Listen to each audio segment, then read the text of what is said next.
c'est avec beaucoup de plaisir qu'on est en compagnie de Jessica L. Nelson pour son livre Tandis que je me dénude aux éditions Belfond. Je vais vous demander un petit peu l'origine parce que c'est intéressant, c'est le temps d'une interview télévisée.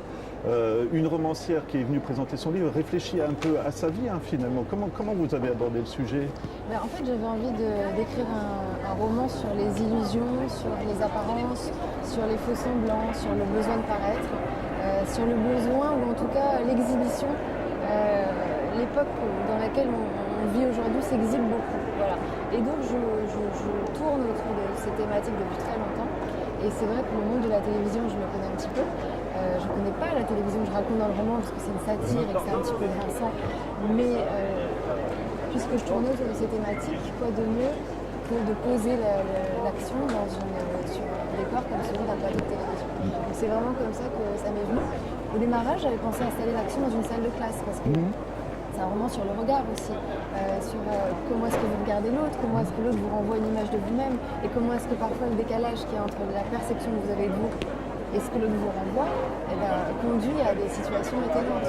Donc j'avais essayé avec la salle de classe et puis ça marchait pas parce que je suis pas prof et que je connais pas ce Mais en même temps, un plateau télé, ça met un élément dramatique parce qu'il y a une durée limitée et ça permet aussi, je pense, pour vous de justement trouver un début, une fin. Oui, c'était un très bon cadre en fait parce qu'en effet, il y a un début d'émission, un milieu, une fin. Après, j'ai cherché aussi à construire d'autres éléments pour donner du rythme, notamment l'influence des personnages autour, parce que c'est un roman choral.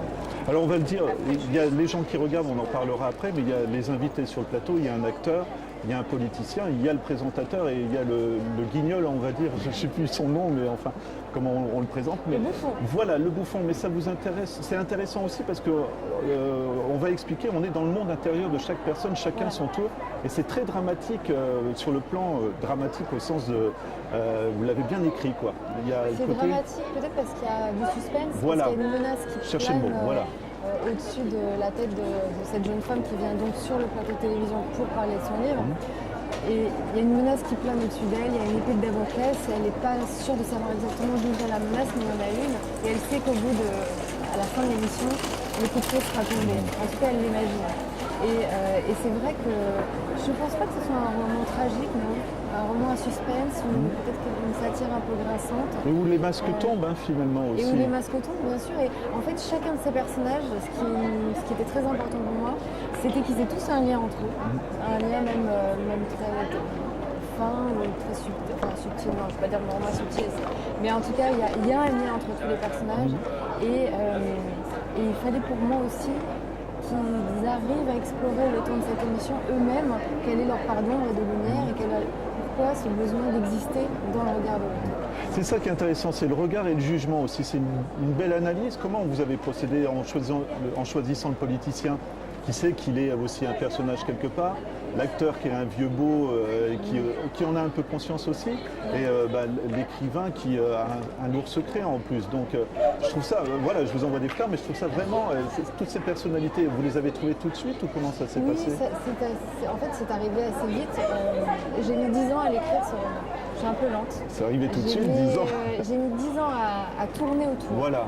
Et ensuite, une fois que j'ai eu un déclic à un moment donné, et après c'est allé très vite. Après j'ai tout de suite eu en tête le dispositif de ce plateau de télévision, avec les gens qui regardent, le public, les gens qui regardent leur télévision chez eux et qui sont aussi capables d'expliquer ce qu'ils voient à l'écran. Donc là on va le dire, c'est la famille majoritairement qui la regarde. La famille qui regarde la télévision.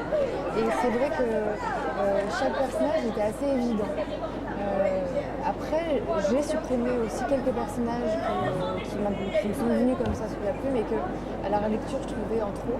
Et il y a, par exemple, la jeune fille du public, qui est un peu Oui, ça c'est super, j'avais oublié. C'est une jeune fille qui symbolise malheureusement... Et le désespoir qu'on peut avoir aussi pour trouver une carrière. Quoi. Oui, le désespoir, et puis qui symbolise aussi une génération qui se regarde beaucoup le nombril et qui est intéressée par un certain nombre de sujets un peu restreints. Oui, assez futile. Donc en fait, au départ, il y avait une Miss Météo sur ce plateau, mais en réalité, elle était vraiment doublon avec l'autre, et du coup, j'ai fait un personnage qui rassemblait tout ce que je trouvais bien entre les deux. C'est la cuisine de l'auteur. Mais ça, c'est ce que j'adore découvrir, justement. Mais je ne sais pas si vous avez vu Birdman, mais avec... alors, c'est un acteur dont le personnage qu'il interprète lui parle, quoi. Et j'ai vu ça aussi avec votre écrivain, parce que c'est pas sa conscience, sa mauvaise conscience. Oui, oui, oui. Voilà, mais c'est intéressant, ça aussi. C'est quoi? C'est C'est d'aller au bout de la personnalité et d'avoir quelqu'un qui... C'est sa part d'ombre, tout simplement, et c'est comme ça qu'elle est décrite. Elle prend la parole dans les parties où s'exprime la romancière, et elle est un peu perchée sur son épaule comme un vilain oiseau noir de mauvais augure, et elle lui souffle en permanence des petites phrases assassines qui tendent à perturber l'héroïne. Et en fait, cette ombre, c'est l'ombre qu'on porte tous en nous, qui nous empêche d'avancer. Parce que c'est quand même juste les remarques qu'elle fait. Oui, c'est juste, bien sûr, c'est la voie de la lucidité. Mais parfois, cette lucidité, quand elle est poussée trop loin, quand elle devient cruelle, quand elle devient trop moqueuse, elle nous empêche de grandir, de s'épanouir, etc. Et c'est vraiment ce que j'avais envie d'installer avec cette ombre qui la déstabilise, quoi. Et en fait, à partir du moment où on arrive à éloigner cette ombre-là et à se juger avec un peu moins de sévérité, je pense qu'on peut progresser. C'est ce que j'avais envie pour cette héroïne qui, j'espère, commence à un point A et finit à un point plus avancé. Parce qu'elle n'est pas sûre d'elle au début et finalement elle acquiert par rapport au regard des autres et par rapport à sa petite voix, je dirais aussi. Oui. Est-ce que vous seriez d'accord pour dire que c'est aussi un roman de suspense? Oui, il me semble parce que y a donc un personnage qui menace de révéler des choses. Oui. Et elle ne sait pas ce dont il s'agit, ou en tout cas elle le sait, mais elle n'a pas envie de le partager quand le roman commence. Et ensuite la menace grandit. Mais en même temps, c'est un roman aussi sur la folie. Parce que grâce au roman choral, on peut examiner tous les points de vue.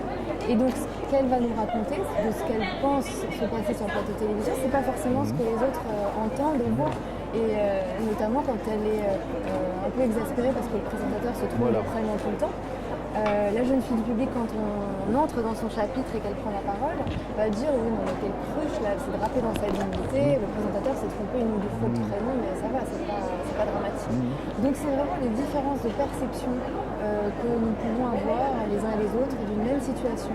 Et regardez, je suis sûre que vous avez certainement cette expérience de vous raconter une scène avec quelqu'un qui a vécu la même scène. Qui n'a pas vu la même chose. Voilà, on n'a pas vu la même chose. Est-ce que c'est un plaisir d'écrivain, justement, d'avoir s'amuser finalement à avoir un élément de réalité, mais que tout le monde perçoit différemment? Moi, je trouve ça fantastique. Ouais. Je trouve que c'est vraiment une vraie liberté. C'est aussi pouvoir dire, attention, on a tous des points de vue différents, on a tous nos caméras, on a tous nos filtres, nos manières d'analyser les choses. Et il n'y a pas un meilleur angle, il n'y a pas un meilleur point de vue. Il faut juste, si possible, essayer d'être à l'écoute et d'être un peu tolérant pour toutes ces voix différentes de la nôtre. Voilà. Dernière question, ce serait le même style pour votre prochain roman ou parce que là, vous avez quelque chose, quoi. C'est un peu caustique. Ouais. Mais celui que j'ai écrit il y a 10 ans était un peu caustique aussi. Je dois admettre, je pense que je ne suis pas du tout quelqu'un de caustique dans la vie. Et bizarrement, dans l'écriture, il y a quelque chose d'un peu ironique et d'un peu cinglant qui sort. Je ne sais pas d'où ça vient du tout. Je suis quelqu'un de très sympa. Ça se voit.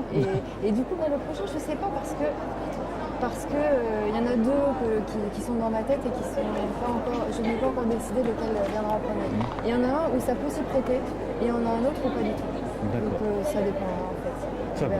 Bon, en tout cas, je rappelle le titre de votre roman, donc c'est Tandis que je me dénude par Jessica L. Nelson aux éditions Belfort. C'était un plaisir. Merci. Merci. Merci.